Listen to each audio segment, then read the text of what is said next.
This Talking Flutes podcast is kindly sponsored by Trevor James Flutes, making life sound beautiful. You can show them some flute love by following them on Instagram at TJ Flutes, Trevor James Flutes on Facebook, and at trevorjamesflutes.com.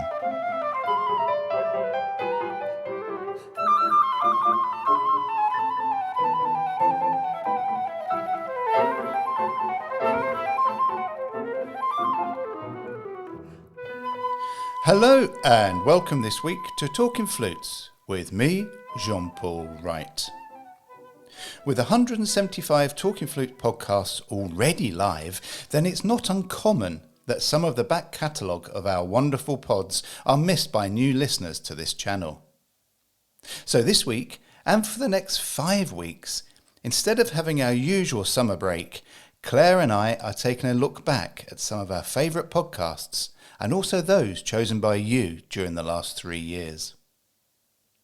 This week we are visiting 2 very important podcasts that Claire recorded with psychiatrist Dr Joe. Podcast 101, recorded in 2020 on Burnout, and podcast number 59, recorded in 2019 on how to cope with modern day pressures and demands. Both podcasts are still very relevant and indeed remain important as we emerge from the weird times we have all been going through with COVID-19 and all the variants. So make yourself a cup of tea or coffee, pour yourself a glass of water, and for the next 40 minutes listen to Claire in dialogue with her flute-playing son, who just happens to be a doctor and a psychiatrist, Joe. It doesn't matter whether you are an enthusiastic amateur, top professional or a student. We all at some point will have high and low points, and it's how we deal with these times and events that affects our overall outcome. My memories from very soon after I started playing to a few years after I qualified were littered with the feelings of rejection after exams or auditions, sometimes recitals. In my mind, I either succeeded or I failed. That is, I didn't pass the audition or didn't achieve a high enough score. I would always have a day or two of total dejection and then would pick myself up and start all over again. I thought it would be good to chat to an expert in the field, and so I'm delighted to have with me today psychiatrist Dr Roelof Joe Stammeijer, who also happens to be my son. So Joe, I thought you'd be able to give us all a balanced view on how to cope when players are struggling mentally to succeed and achieve, beginning maybe with an overview and then becoming more flute specific. Yeah, absolutely. Mental health is a topic that I hope we've all become much more aware of recently. Good mental health is something that's very easy to recognise. It's what should really be a common state of being for most of us when we're feeling well-adjusted, balanced, able to focus on work, but it's by far and away not the default state for a lot of people, especially when they're in a high-stress profession like professional performance, or even from an amateur or hobbyist perspective, where you may find your mental health struggling when the rewards or the gains that you're hoping to find from something which you want to enjoy aren't quite being met by your day-to-day activities. I think it's really important, first of all, to be able to recognise in yourself when your mental health is struggling. And often for most people, it might not be an obvious feeling of I'm feeling low, I'm feeling depressed, I'm feeling stressed, and recognising in yourself thoughts which might signal to you that your self-esteem or your mood is struggling. It might be that your sleep is the first thing that starts to go. Most people that struggle with depression will recognise that they wake up much earlier than they intend to, or even that they struggle to get to sleep at night. It might be that your appetite has been reduced. It may be that you find yourself less able to cope with smaller stresses on a day-to-day basis, or even that things that you used to enjoy, whether flute playing or not, aren't bringing you the same degree of enjoyment that they used to. So what's key is recognising those moments and being able to say to yourself that you're not feeling great at the moment, that your mental health is struggling a little bit, whether that's in a minor way or a more serious way, and then being able to do something about it. Okay, so let's think about amateurs and maybe more serious students or professionals. As solo instrumentalists, we're always practicing alone. It's a very solitary existence, and it's very easy to become very self-critical. So I suppose we need to try and retain the balance and the focus when we're on our own for all this time. I suppose the same advice is going to be useful to people who are both performing at a professional level and an amateur level, because mental health struggles will affect us all, and often the degree to which we're affected doesn't necessarily seem to reflect the degree of the injury which we might be inflicted, whether that's a stressful stimulus or even an illness.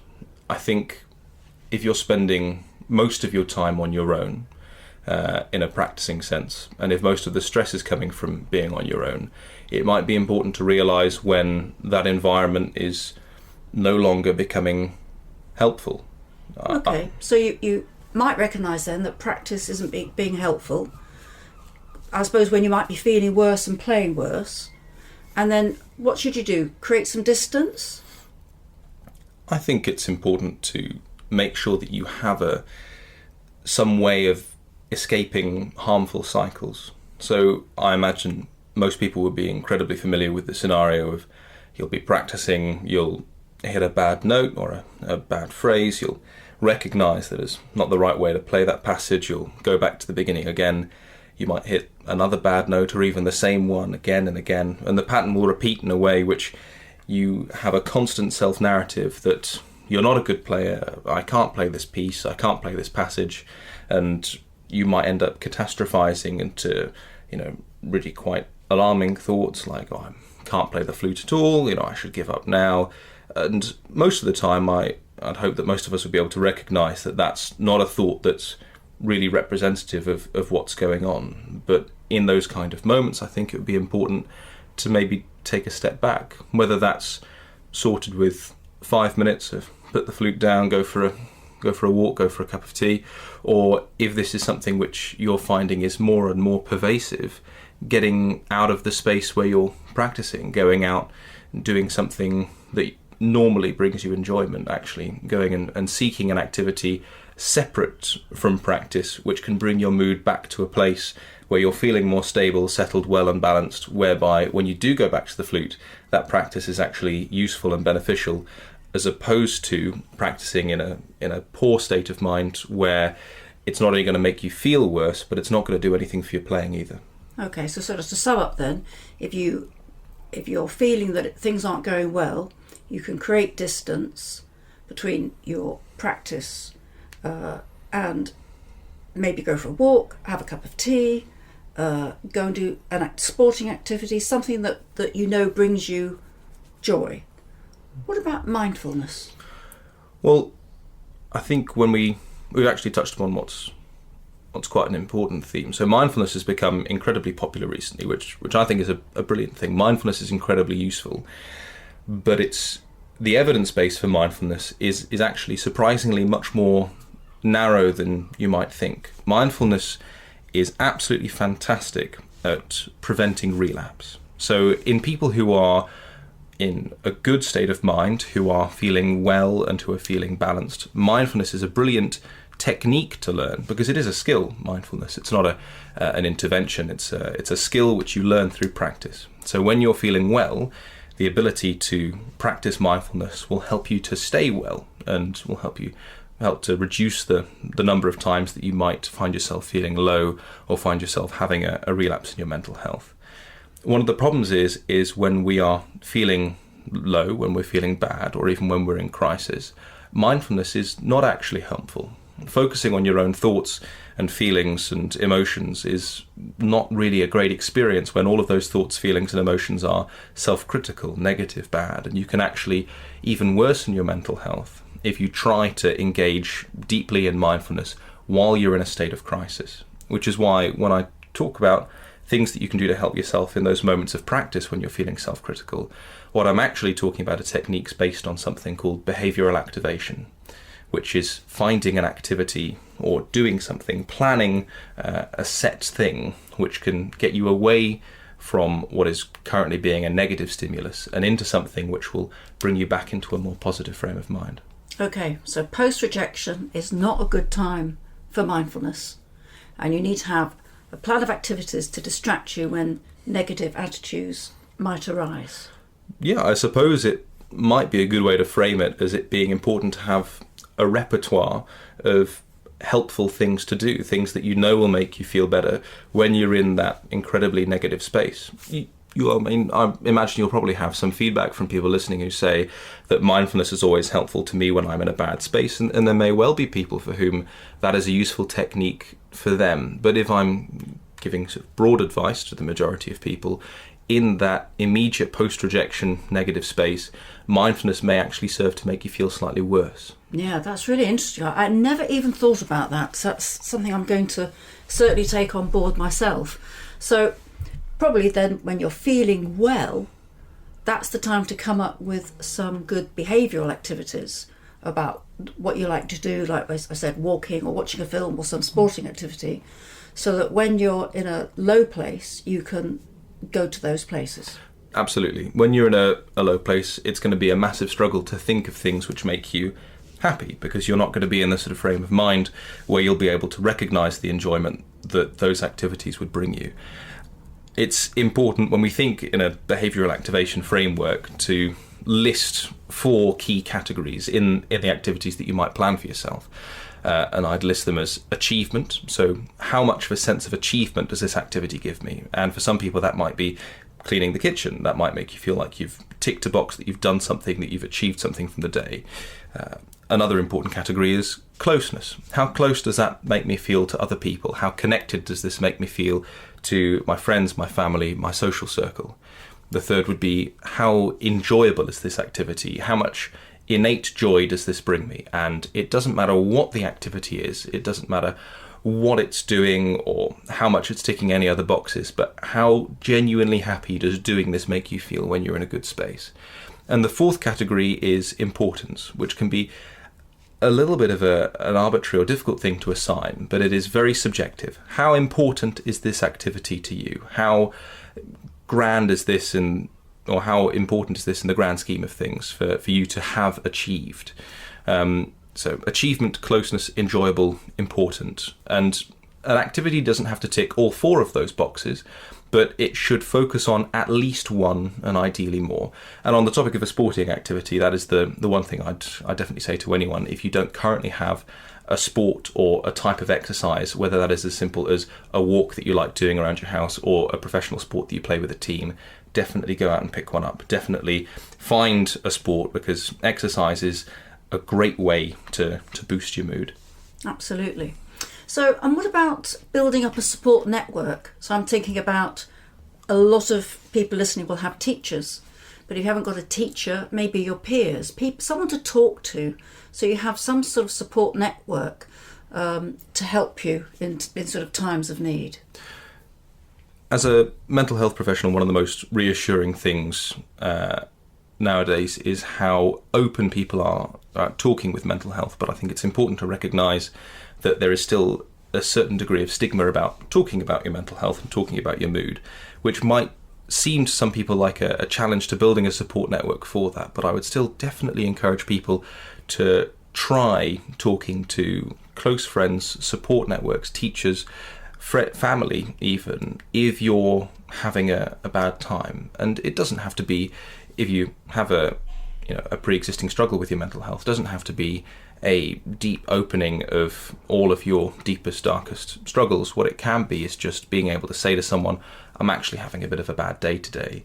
And whether that involves you wanting to talk more about it, or whether that means I'm having a bad day today, would you be all right to come over and have a cup of tea? Would you want to go for a walk? Do you want to do something else? So reaching out to peers who are going through the same things as you, whether you're a student who's learning to play in that environment, or whether it's a pre-existing social circle, or whether it's someone who's already in a supportive role, like a teacher, who will understand the struggles that you've been through and will hopefully able to give you a bit of reflection and a bit of advice in the challenges that you're facing at the moment. Yeah, that's really good.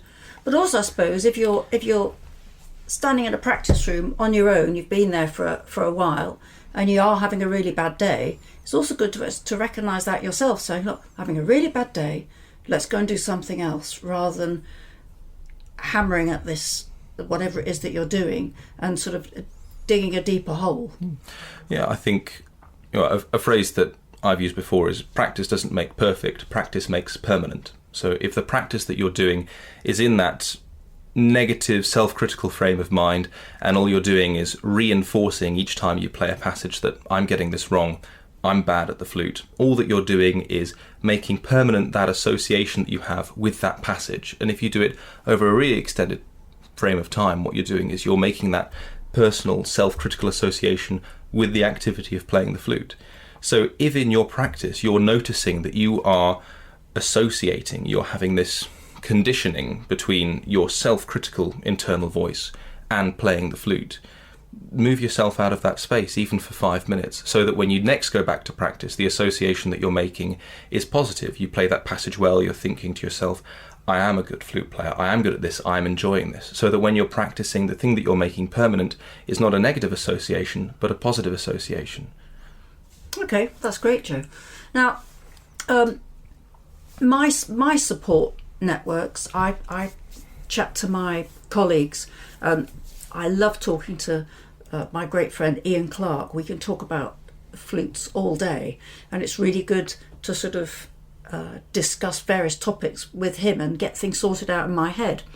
But also I have a social media support group for my Meniers, which I have my problem with my inner ear, and it's for me that's good, that support group on social media, because it helps me know what's normal and helps me discuss things with people about their coping strategies, etc.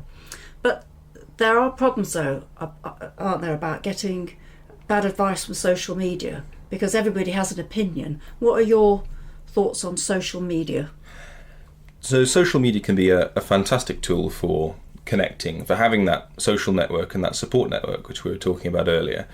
But I think it is incredibly important to realise that social media can also be quite detrimental to our mental health. I mean, as we've seen recently in the media, social media heads having to respond to authority over content on their platforms, to worsening mental health, and even in the worst case of scenarios, as we had with that really tragic case of the young girl with Instagram, to the degree of worsening your mental health to the point of suicide. So I think it's really important not to underestimate the risks of relying on social media as an arbiter of what is normal, what is appropriate, and even what's representative of day-to-day life.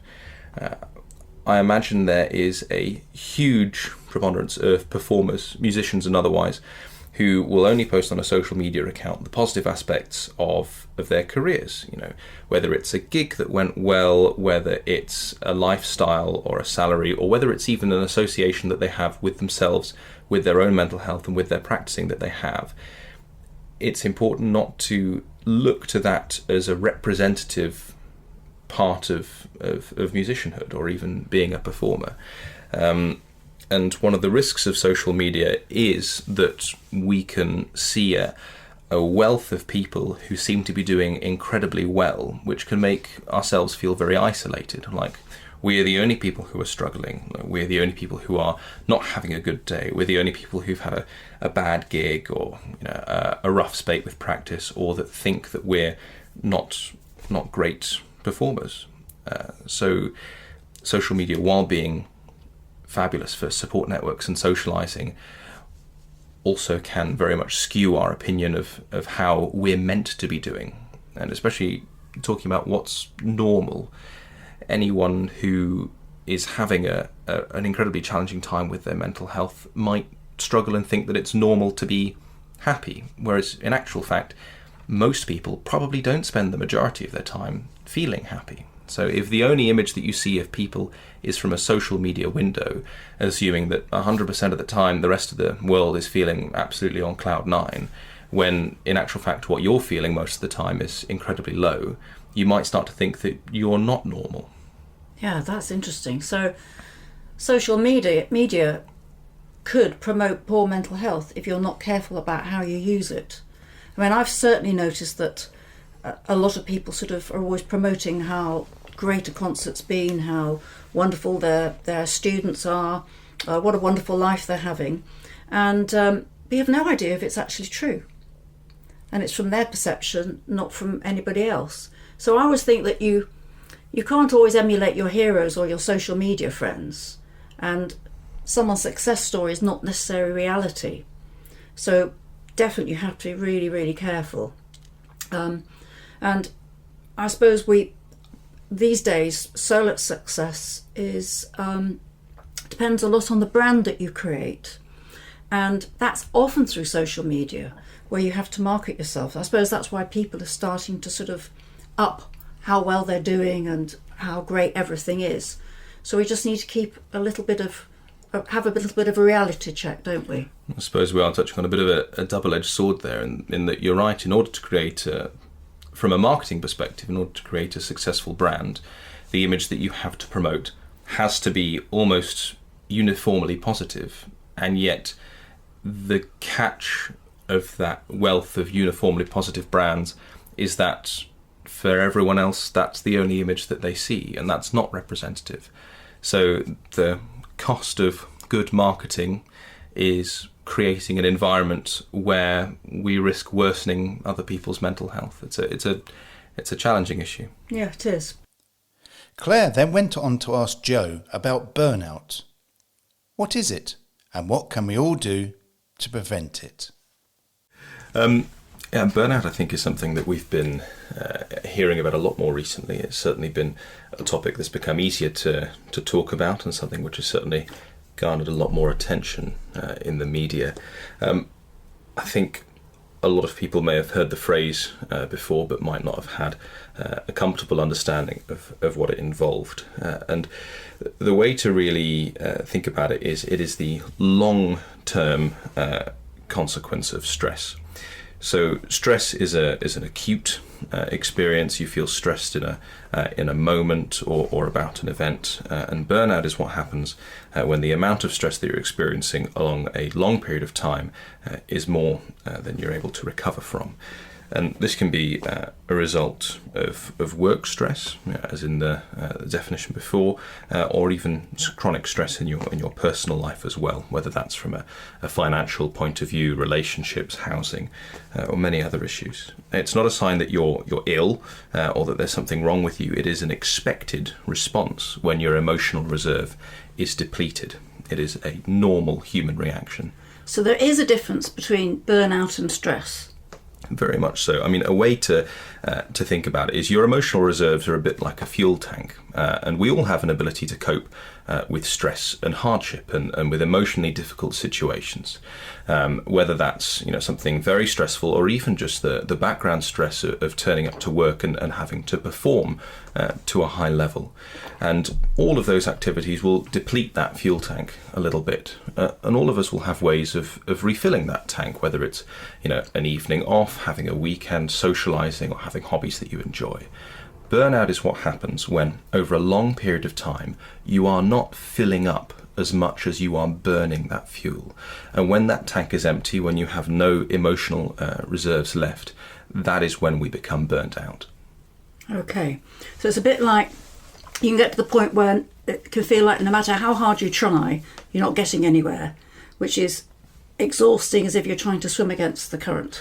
Yeah, that feeling of hopelessness and the feeling that things have become absolutely overwhelming is classic, and it doesn't even need to be something which you would have considered overwhelming before. One of the first signs for a lot of people is when tasks which they used to accomplish on a daily basis suddenly feel insurmountable, something that they can't even begin to tackle. So it can creep up on you without you sort of realising. Yeah, very much so. And it's important to be able to recognise the signs of burnout. I mean, and sometimes they might not be overly obvious. I mean, an easy way to divide up those signs is into 4 areas. So the first one I'd think about is high activation symptoms, and what I mean by that is symptoms which involve more energy than you would normally, and that would be irritability, feeling frustrated or feeling restless, feeling unable to sit still, or even losing your temper and feeling quite angry with people. The second area would be the lower activation or inactivation area. So that would be feeling fatigued, feeling tired all the time, having a very low mood, or even feeling tearful. And you might well notice this in a low appetite or in difficulty sleeping. And also specifically that feeling of being overwhelmed, which we'd mentioned just before, even for small things.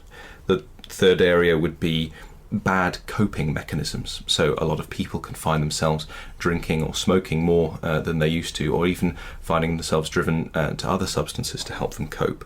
And the fourth area is a little bit of can be a little bit of a surprise to some people, but probably not to all, and that's in the sense of physical symptoms. So people will start to notice things like headaches, tummy upsets, that struggle to sleep, but also more aches and pains than you may normally have, and a feeling that they are harder to cope with.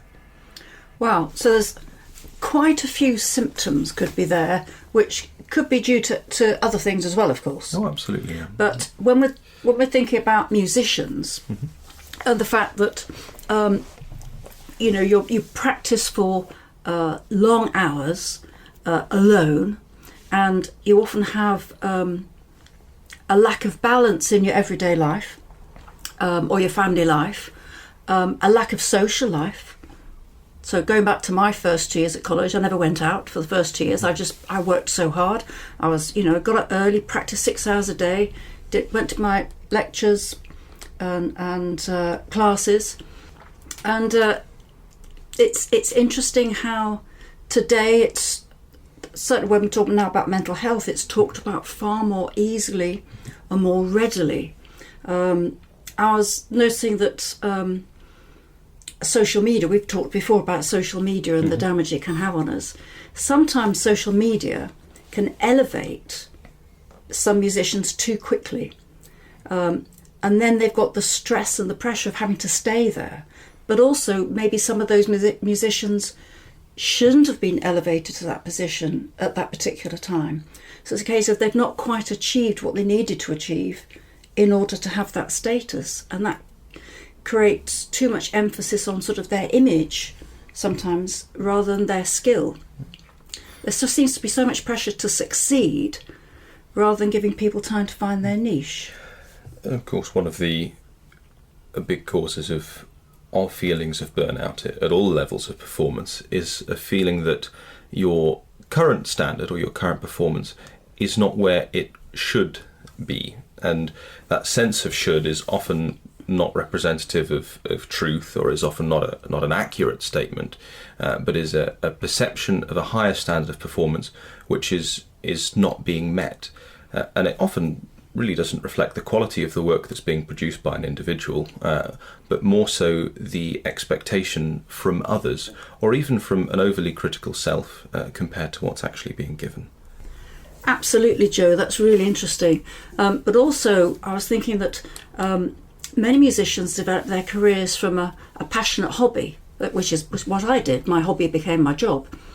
But there are also those players who've been pushed into playing and practicing by parents from an early age before they themselves can work out whether it's going to be a passion or not.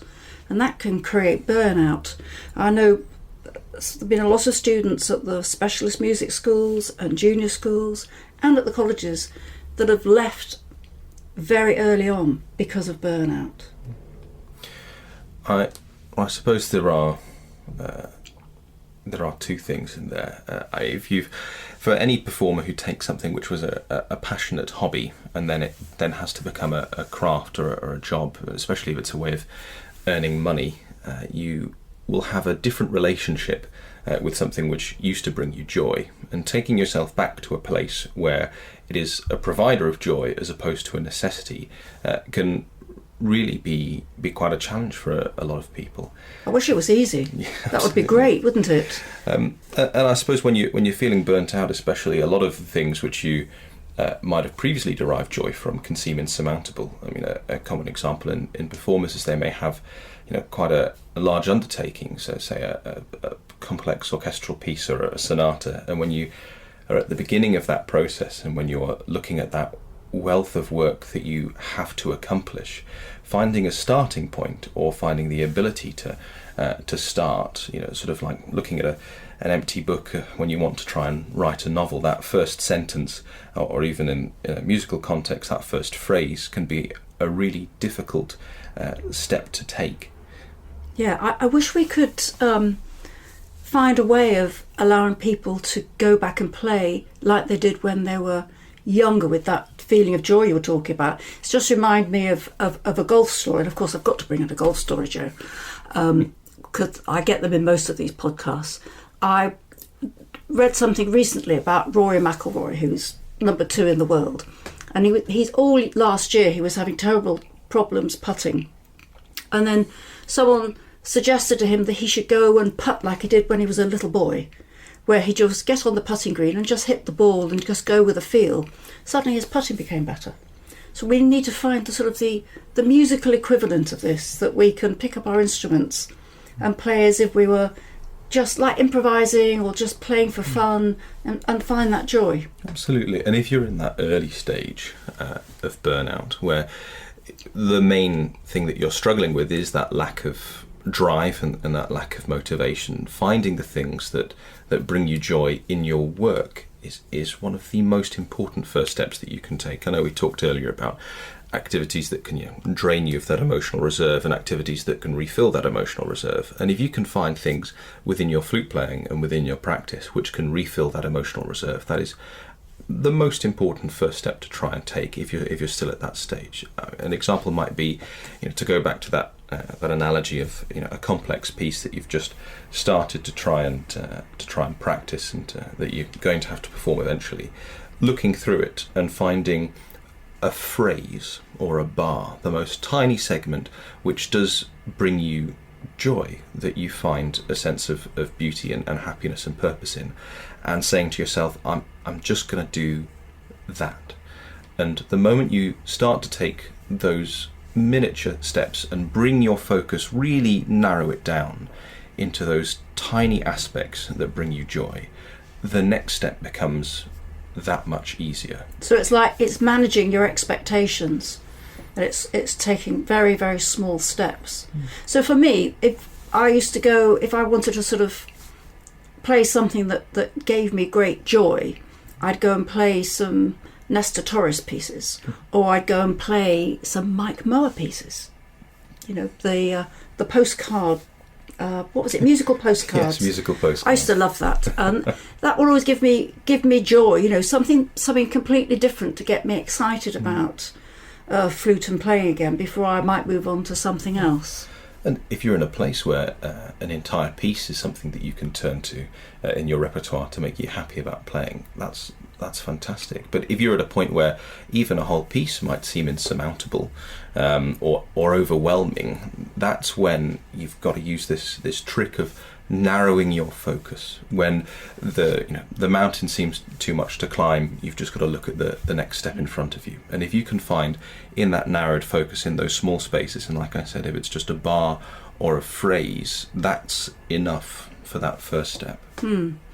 Okay, and so I'm thinking of what symptoms for a musician might show up if they were suffering from burnout. For example, it might be someone who might not practice very much anymore, or who might not warm up before performances, or has an air of not really caring, or not being interested, or maybe not doing different types of work they might have done before, like recitals or concerto appearances, and might even go as far as always having a drink before going on stage. Well, I think it's going to be helpful to bring us back to what I spoke about earlier, those 4 areas of symptoms, and put them in the context of someone who is a performer. So the symptoms that I mentioned earlier might be significant of a more severe type of burnout. And some of the people listening might not have found areas in that in which they can identify. Conversely, it may well be that they can identify very well. But to think about, for example, the high activation symptoms. So I talked about anger and irritation. It may well be that you're finding during your practice that at moments where you struggle, you are becoming intensely self-critical.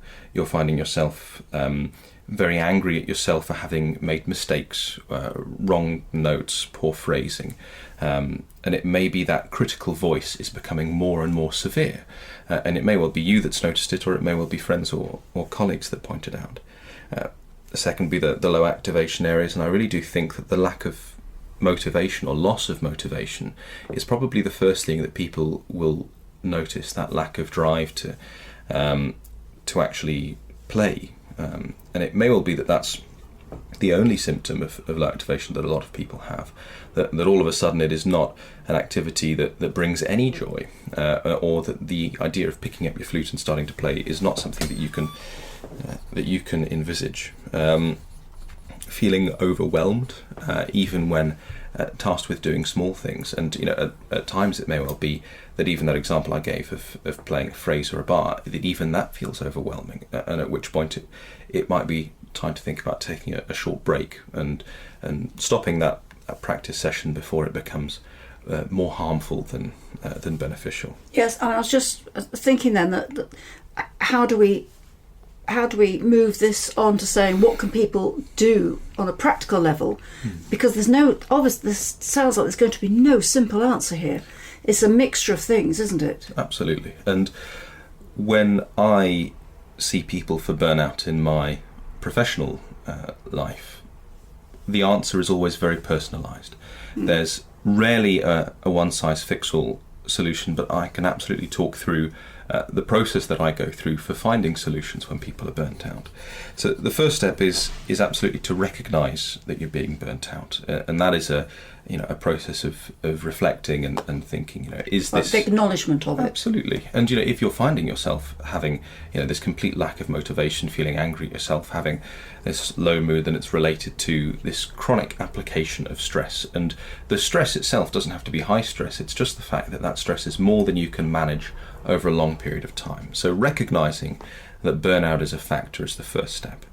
The second stage is, as well as acknowledging it to yourself, can be talking about it. Now, it may well be that you have a circle of friends or family that you can talk to about this, but acknowledging to yourself that it's okay to not be okay and that you're struggling a bit, can even that, if you're at an early stage of burnout, can help slip the balance. And can mean that you start engaging more in your social life, that your friends start looking out for you a bit more. So you actively encourage support, Absolutely. Social support, and for people to identify their own support networks, and linked into that is this third stage, which is identifying what are the things which are burning up your reserves and what are the things which are replenishing your emotional reserves. Now, if the thing that is burning up your reserves is something that you can stop, that's reasonably straightforward. So it may well be that there's a relational aspect. It may well be that there's something which you can give up, which is helpful. But I think for most people, the cause of their burnout is often their job or their something that used to be their passion, and giving it up isn't really an option.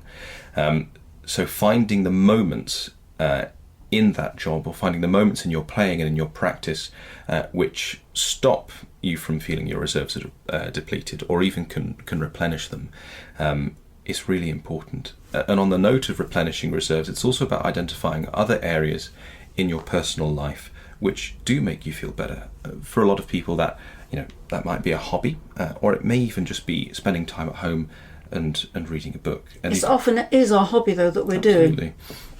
So one of the things I'd probably draw people's attention to is the last podcast chat that I did to you, where I spoke at length about behavioural activation, which is the process that you can go through for identifying, like your musical repertoire, a repertoire of behaviours and activities which make you feel better, which replenish your emotional reserves. And that last podcast, that process of creating that repertoire of activities is the thing that I would recommend to people if they're struggling to identify things which make them feel better.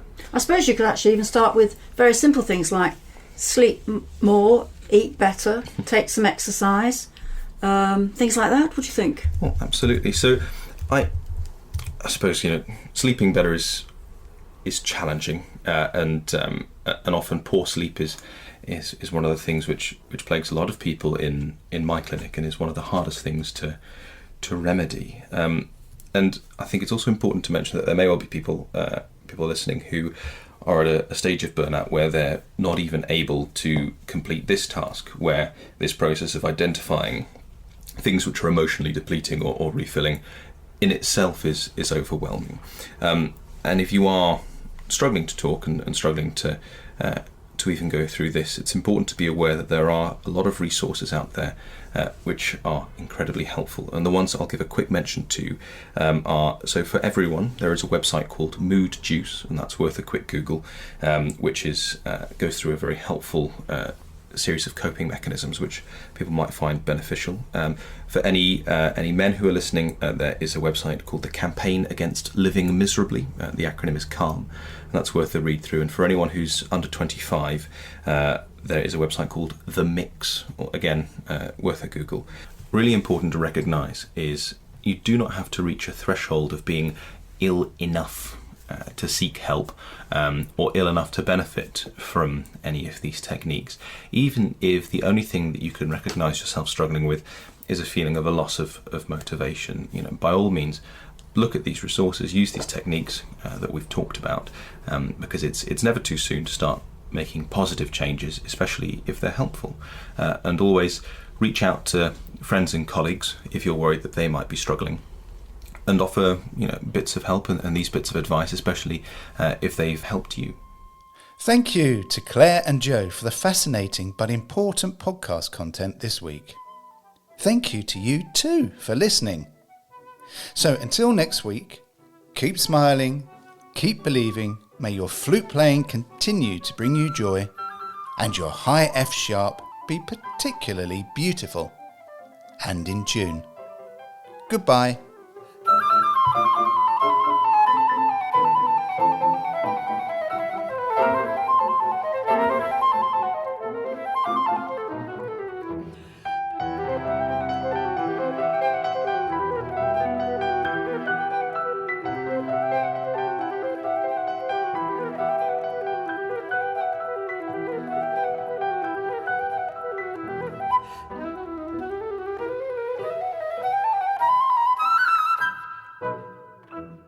Talking Flutes and Talking Flutes Extra are podcast productions by the Trevor James Flute Company. For more information, visit trevorjamesflutes.com.